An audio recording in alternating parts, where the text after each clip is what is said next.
EMI test talk में आपका स्वागत है। मैं संदीप दगड़े। आज हम बात करेंगे स्टैंडर्ड के बारे में।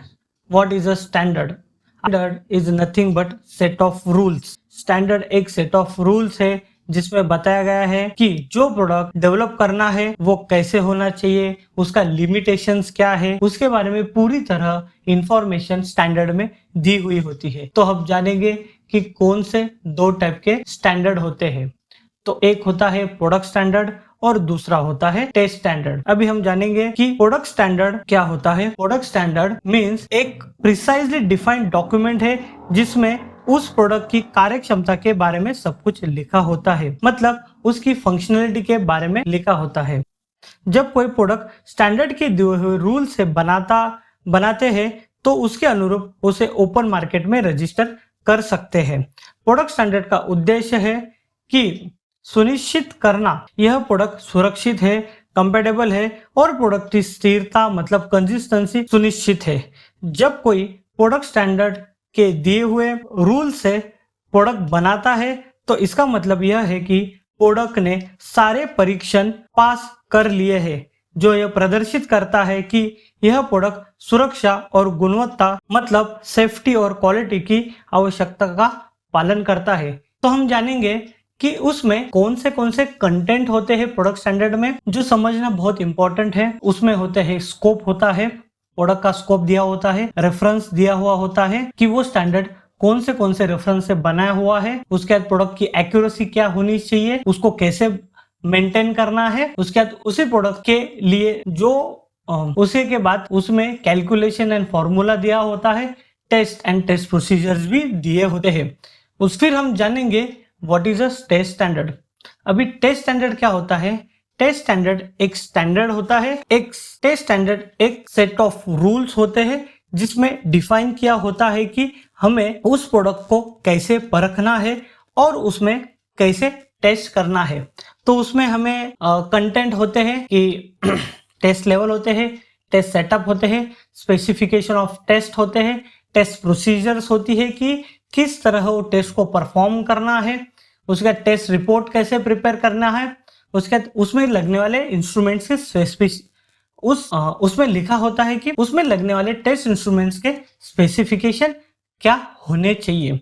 ये सब जो कंटेंट होता है वो प्रोडक्ट्स ये सब जो कंटेंट होता है ये टेस्ट स्टैंडर्ड में दिया हुआ होता है। तो टेस्ट स्टैंडर्ड और प्रोडक्ट स्टैंडर्ड का डिफरेंस हमने जान लिया। उसमें क्या होता है, product standard always mention the test standards.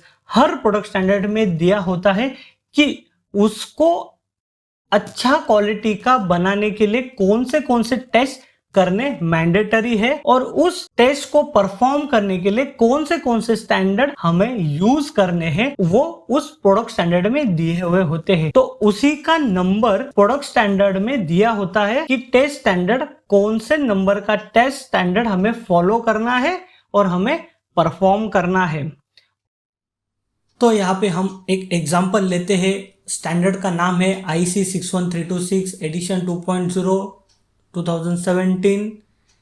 यहाँ पे आप देख सकते हैं कि ये जो स्टैंडर्ड है उसका नाम है electrical equipment for measurement control and laboratory use. मतलब इस स्टैंडर्ड में यह सब प्रोडक्ट कवर किए जाते हैं, इलेक्ट्रिकल इक्विपमेंट फॉर मेजरमेंट के लिए लगने वाले प्रोडक्ट और कंट्रोल एंड लैबोरेटरी यूज के लिए लगने वाले प्रोडक्ट, और इसी में EMC रिक्वायरमेंट भी बताया गया है।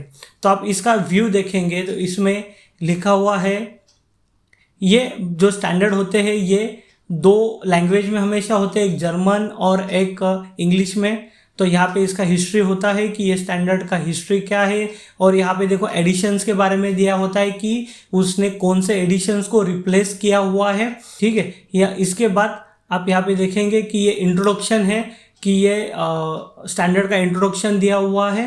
इसके बाद यहाँ पे दिया हुआ है स्कोप कि ये जो स्टैंडर्ड है इसका स्कोप क्या है। उसी के बाद यहाँ पे उन्होंने कौन से स्टैंडर्ड किए हुए, measurement and test, control, laboratory use, ऐसे इन्होंने कौन सा स्कोप इसने कवर किया हुआ है। फिर इसके बाद यहाँ पे देखो नॉर्मेटिव रेफरेंसेस कौन से हैं, तो वहाँ पे सब स्टैंडर्ड्स के नाम दिए होते हैं कि उन्होंने कौन से रेफरेंस किए हुए। फिर definitions, each and every electrical term का उन्होंने डेफिनेशंस दिए होते हैं फॉर क्लियर अंडरस्टैंडिंग। वहाँ पे आप देख सकते हैं कि देखो सिंप्लीफाइड वे में डायग्राम्स दिए हुए हैं, फिर जनरल इन्फॉर्मेशन है, फिर ईएमसी टेस्ट प्लान कैसे होने चाहिए इसी के बारे में भी इसमें बताया गया है। तो ये पूरा प्रोडक्ट स्टैंडर्ड है और प्रोडक्ट स्टैंडर्ड के बारे में इसने बताया हुआ है कि ये कैसे होना चाहिए। अब यहाँ पे आप देख सकते हैं टेबल नंबर 1। अभी इस टेबल नंबर उसने 1 में बताया गया है कि immunity test requirement for equipment intended to be use for basic electromagnetic environment.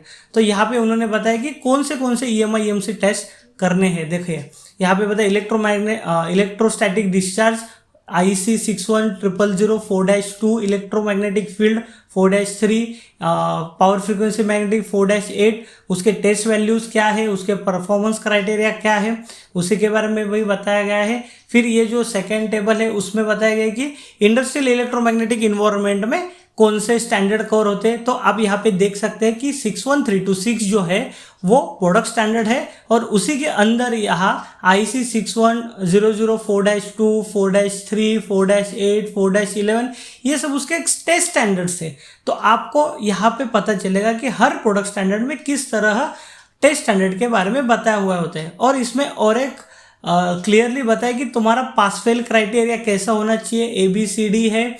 फिर उसके बाद आपके टेस्ट रिपोर्ट में और टेस्ट रिजल्ट कैसे होने चाहिए, उसमें UT description, EMC test plan, test requirement, performance criteria, test data result, ये सब होना चाहिए। और इंस्ट्रक्शन ऑफ यूज भी दिया हुआ है। तो एनेक्सियर में नॉर्मेटिव और इंफॉर्मेटिव होता है जो एक्स्ट्रा इंफॉर्मेशन देता है कि स्टैंडर्ड कैसे होना चाहिए। तो इसी तरह आप स्टैंडर्ड को समझ सकते हैं कि प्रोडक्ट स्टैंडर्ड और टेस्ट स्टैंडर्ड में क्या फ़र्क है। कोई भी लैबोरेटरी में जाएंगे टेस्ट करने के लिए तो तुम्हें यह पता होना बहुत ज़रूरी है कि तुम्हारा प्रोडक्ट तुम किस स्टैंडर्ड से बनाने वाले हैं, उसको प्रोडक्ट स्टैंडर्ड कहते हैं। और उस प्रोडक्ट स्टैंडर्ड में दिया हुआ है कि तुम्हारे उसी प्रोडक्ट को किस तरह टेस्ट करना है, तो उसे कहते हैं test standard. Thank you so much.